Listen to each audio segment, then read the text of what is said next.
Hello everyone, আসসালামু আলাইকুম। এই যে বুটে দেওয়ার দৃশ্য, আপনারা কেমন আছেন সবাই? আমরা সবাই আলহামদুলিল্লাহ, আল্লাহর রহমতে আপনাদের দোয়ায় ভালো আছি। আর আমি স্কুলে যাওয়ার সময় গাড়িতে একটা ছোটো বাচ্চা ছিল, ওকে একটু রেকর্ড করে নিলাম। আর এই যে আজকে আমি কচুর মুগি দিয়ে ইলিশ মাছ রান্না করব। যে আমি একটু চুলাটা মুছে নিচ্ছি আর কি। এই যে ইলিশ মাছের মধ্যে এখন লবণ হলুদ মেখে নেবো আর কি।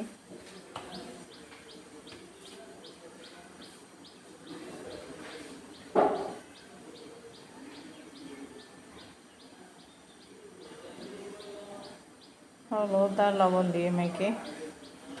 আর আমার প্রিয় আপুরা যারা এই মুহূর্তে আমার ভিডিওতে ক্লিক করেছেন, একটা লাইক দিয়ে ভিডিওটি কন্টিনিউ করবেন। আপনাদের একটা লাইক আমার জন্য অনেক বেশি প্রয়োজনীয়। আর আমার প্রিয় আপুরা অনেকেই এখন মনিটাইজেশন পেয়ে যাচ্ছে, আপনাদের জন্য অনেক বেশি শুভকামনা রইল। আর আমার প্রিয় আপুরা অনেক সুন্দর সুন্দর কমেন্ট করেন, আপনাদের কমেন্ট পড়তে অনেক বেশি ভালো লাগে। এই যে এখন আমি মাছগুলো হলো মরিচ মেখে এখন ভেজে নেবো আর কি, একটা একটা করে।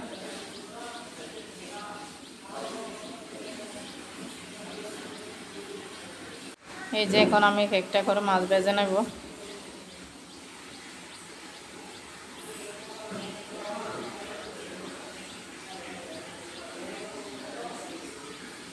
আপনারা এখন যদি আশেপাশে কোনো সাউন্ড পান সেটা একটু ইগনোর করবেন। এই যে আমি মাছগুলো উল্টো পাল্টে দিলাম এখন। আর আমি আজকে আপনাদের সাথে কোনো রেসিপি শেয়ার করতেছি না, আমি কিভাবে রান্না করি সেটাই শুধু আপনাদের সাথে আইডিয়াটা একটু শেয়ার করলাম। যে এখন আমি বাটা পেঁয়াজ দিয়ে দিয়েছি আর কি, ভালো করে কষিয়ে নেব পেঁয়াজটা, বেগুনি করে ভেজে নেব আর কি। এখানে আমি সাদা তেল আর কালো জিরা দিয়ে দিলাম।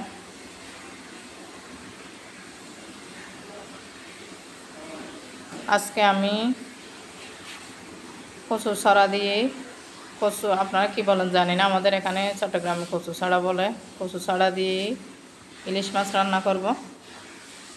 আজকে আমি আমার প্রিয় আপুদের, আমাদের চট্টগ্রামে তো বেজে রান্না করে না, কিন্তু আমি অনেক আমার প্রিয় আপু রেসিপিতে দেখি ইলিশ মাছটা বেজে রান্না করে, দেখি কীরকম হয়। আজকে আমি সেই রকমভাবে বেজে ইলিশ মাছটা রান্না করব। আর আমি এখানে 1.5 চামচ মরিচ, 1 চামচ হলুদ আর 1 চামচ ধনিয়া দিয়েছি। আমি এখানে কোনো জিরা ইউজ করব না, কারণ ইলিশ মাছের ফ্লেভারটাই হচ্ছে আসল। এই যে এখন আমি কচুর মুখিগুলো দিয়ে দিলাম, এগুলো একটু ভালো করে কষিয়ে নেব।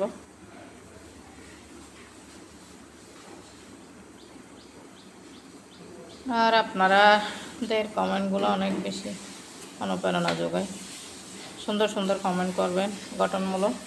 তুমি দিবা বয়েস করবেন। আর আমার ভিডিও রিচ একদম কমে যাচ্ছে, আপনারা একটু প্লিজ ভিডিও ওয়াচ করবেন।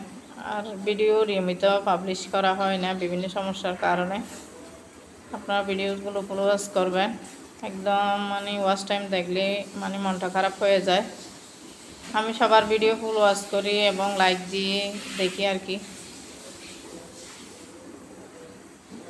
আপনারা লবণটা একটু চেক করে দেবেন, কারণ আমি বাজার সময় লবণ দিয়ে দিয়েছি আর কি, সেজন্য। আর আমার ভিডিওটা ফুল ওয়াচ করবেন, আমি আপনাদের ভিডিও সবসময় ফুল ওয়াচ করি, আপনাদের সাপোর্ট অনেক বেশি দরকার। আর আমার প্রিয় আপুরা যারা কে কে আমার সাথে ভিডিওতে আছেন জানি না, আপনাদের সুন্দর মতামত কমেন্টের মাধ্যমে জানা দেন। কমেন্ট বক্স ওপেন রইল আপনাদের জন্য। আর আপনারা সবাই আমার মায়ের জন্য দোয়া করবেন, আমার মা একটু অসুস্থ, আর আমার ছোটো বাচ্চার জন্য একটু দোয়া করবেন। আর যারা অসুস্থ হয়ে এই মুহূর্তে আমার ভিডিও দেখছেন, তাদের সুস্থতা কামনা করে মহান আল্লাহর নিকট প্রার্থনা করি আপনারা যাতে তাড়াতাড়ি সুস্থ হয়ে ওঠে। এই যে রান্নার মধ্যে ব্লগ চলে আসছে, সেটা একটু আপনাদের দেখিয়ে দিলাম। আর আমি ভিডিওটা খেয়াল করে দেখি না, অনেক বেশি মানে এডিট করার সময় দেখতেছি আর কি, এটা দেওয়া হয় নাই। আপনারা প্লিজ একটু ক্ষমা সুন্দর দৃষ্টিতে দেখবেন। আর আমার প্রিয় আপুরা যারা মনিটাইজেশন পেয়েছেন তাদেরকে অনেক বেশি শুভেচ্ছা জানাই। আর ভিডিওতে অনেক সময় অনেক কিছু বলবো বলে মানে করে থাকি আর কি, যখন ভিডিওতে ভয়েস দিই সেগুলো সব ভুলে যায়।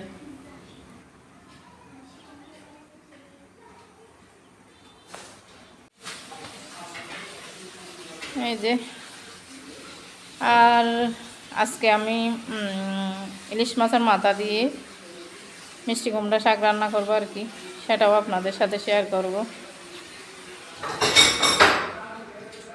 আপনারা কারা কারা মিষ্টি কুমড়া শাক ইলিশ মাছের মাথা দিয়ে রান্না করে খেয়েছেন আমাকে কমেন্টে জানাতে পারেন। আর আমি যেহেতু খাওয়ার পরে ভয়েস দিচ্ছি, রান্নাটা অনেক বেশি মজা হয়েছিল। আর এই ইলিশ মাছটা ভেজে রান্না করার মধ্যে অন্যরকম একটা স্বাদ ছিল, অনেক বেশি মজা হয়েছিল আর কি। এগুলো মনে হয় পদ্মার ইলিশ, একদম অরিজিনাল। আমরা তো চট্টগ্রামের, এখানে ওখান থেকে আসছে মনে হয়। আর ইলিশগুলোতে কাটাও একদম কম ছিল।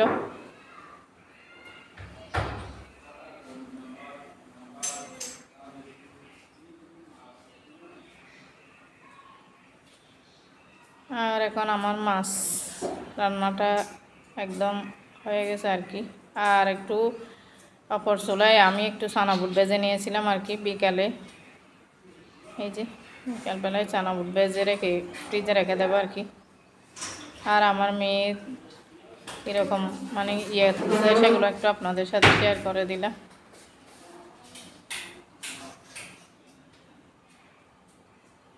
আর এখন মাছের মাথা দিয়ে এটা রান্না করব, শাকটা দিয়ে দিলাম আর কি।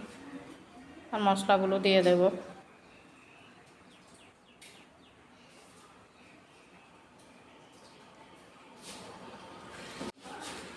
এই যে আমি পেঁয়াজগুলো ভালো করে ভেজে নিচ্ছিলাম।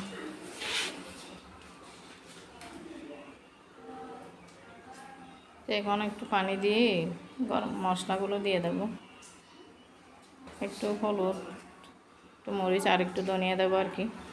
এই শুধু এই রেসিপিটা শেয়ার করব। মানে দিয়ে দিলাম একটু মরিচ, আধা চামচ মরিচ, আধা চামচ হলুদ আর আধা চামচ ধনিয়া দেবো আর কি। ধনিয়া দিয়ে ভালো করে কষিয়ে নেব মশলাটা।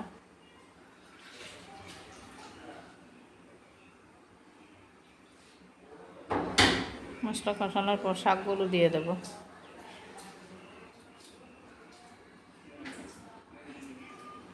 শাকগুলো কেটে আমি ফ্রিজে রেখে দিয়েছিলাম, তাই একটু লাল লাল হয়ে গেছিলো, কিন্তু খেতে অনেক বেশি মজা হয়েছিল। আর পাশের চুলায় আমি এই যে কই মাছ ভাজতে দিয়েছিলাম। এগুলো একদম দেশি কই মাছ, বিলের কই মাছ আর কি।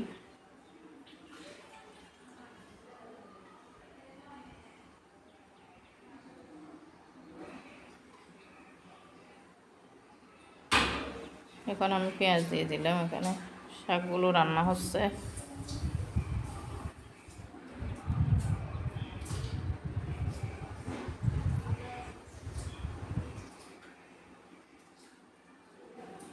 কাঁচামরিচ কুচি দিলাম।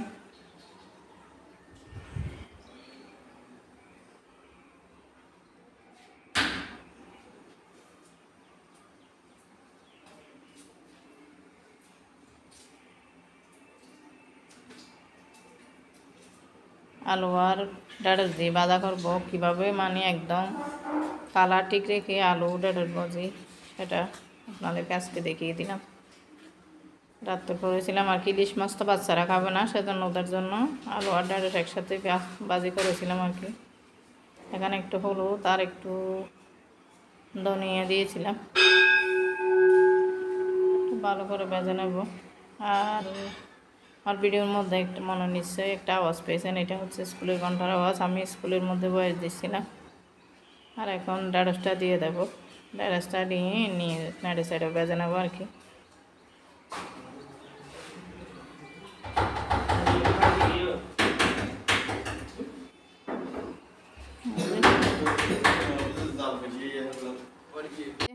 ঢেঁড়সটা ভেজে নিচ্ছি আর কি, কালার ঠিক রেখে আর কি। আপনারা কী বাজান জানি না, আমি এভাবে ভেজে নিচ্ছি। কালারটা একদম সবুজ থাকে। আর আমার এই মুহূর্তে আমার সাথে কে কে ভিডিওতে আছেন জানি না, যদি লাইক দিতে বলে যান প্লিজ একটা লাইক দিয়ে দিবেন। আর আমার প্রিয় অনেক আপু যারা ভিডিও শুরুতে লাইক দিয়ে দেয়, আর যারা লাইক দিতে ভুলে যান তাদের উদ্দেশ্যে বলা, একটু ইয়ে করে দিলাম আর কি, মনে করিয়ে দিলাম। এই যে আমি উল্টো পাল্টা বেঁধে নিয়েছিলাম আর কি, একটু লবণ দিয়ে দিলাম।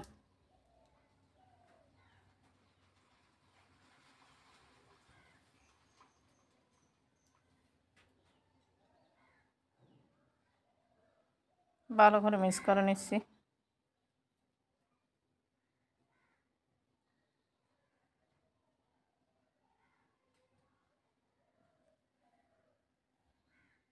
আমার বাচ্চারা আলু ভাজি খেতে অনেক বেশি পছন্দ করে। আর এরকম ভাজি হলে তো কোনো কথা নেই, আমার মেয়ে বেশি ভাজি খেতে পছন্দ করে আর কি। ও বলছিল যে আম্মু ভাজিটা অনেক বেশি মজা হয়েছে। আর এগুলো আমি কী কী রান্না করি সেটা একটু দেখিয়ে দিলাম। এই যে কচুরমুখী দিয়ে ইলিশ মাছ, এগুলো আমার হাজব্যান্ড খেয়েছে। আর এখানে একটু মাংস ছিল, পুরো মাংস, আর একটু ঝোল ছিল আর কি। আর এই যে ভাত, সাদা ভাত। আর এই যে মাছ ভাজা, কই মাছ ভাজা আর কি, এগুলো বিলের। আর একটু মানে আমি যে ইয়ে করে নিয়েছিলাম, আপনারা তো দেখেছিলেন তালের রস, সেখানে কিছু রস ছিল। বিকালের দিকে আবার কিছু আমার বাচ্চারা বলছিল যে ফেকুড়া খাবে, তাই আমি কিছু বড়া ভেজে দিচ্ছিলাম এদের জন্য।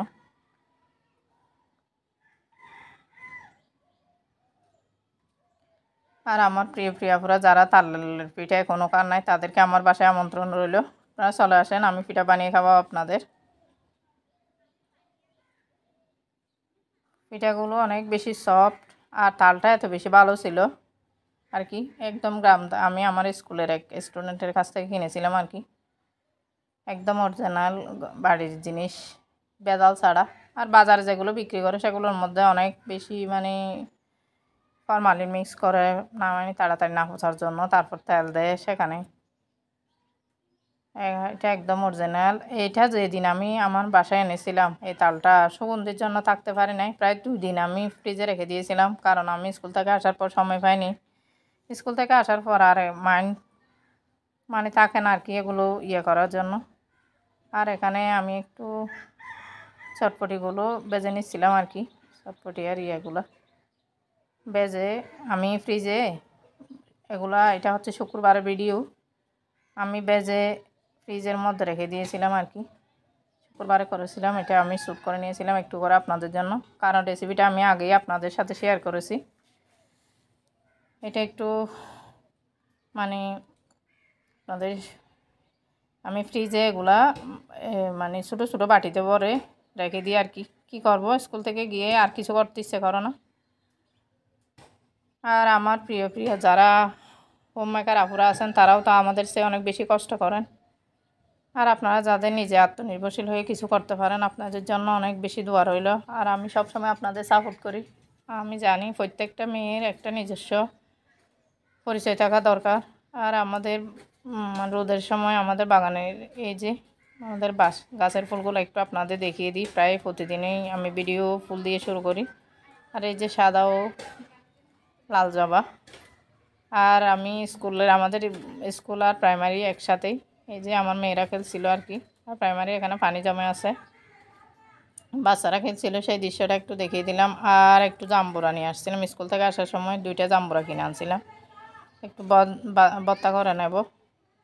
আর সেটা একটু আপনাদের জন্য শ্যুট করে নিলাম। এখানে একটু মরিচ, একটু লবণ, আর একটু সরিষার তেল, আর একটু পেঁয়াজ দিয়ে আমি এটা একটু চিনিও দেবো, 1 চামচ চিনি দিয়ে আমি ভর্তা করে নেব ভালো করে।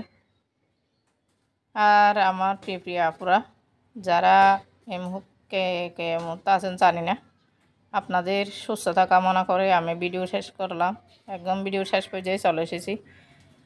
আপনারা যারা অসুস্থ তাদের জন্য অনেক বেশি দোয়া রইল। আর আপনারা সব সময় আমার পাশে থাকবেন। আমার চ্যানেলের রিচ একদম কমে গেছে, আপনারা একটু সাপোর্ট করবেন প্লিজ। আর ভিডিওটা একদম ভিউ হয় না এখন, কেন জানি না। আপনারা আমার পাশে থাকবেন, আমি সব সময় আপনাদের পাশে থাকব। এই যে একটু ছোটো হাঁসগুলো একটু দেখিয়ে দিলাম এগুলো। আর রাত্রে বিছানাটা গড়ছি, একদম ঘুমিয়ে পড়ার জন্য তৈরি হয়েছিলাম, সেটা একটু আপনাদের দেখিয়ে দিলাম। আসসালামু আলাইকুম।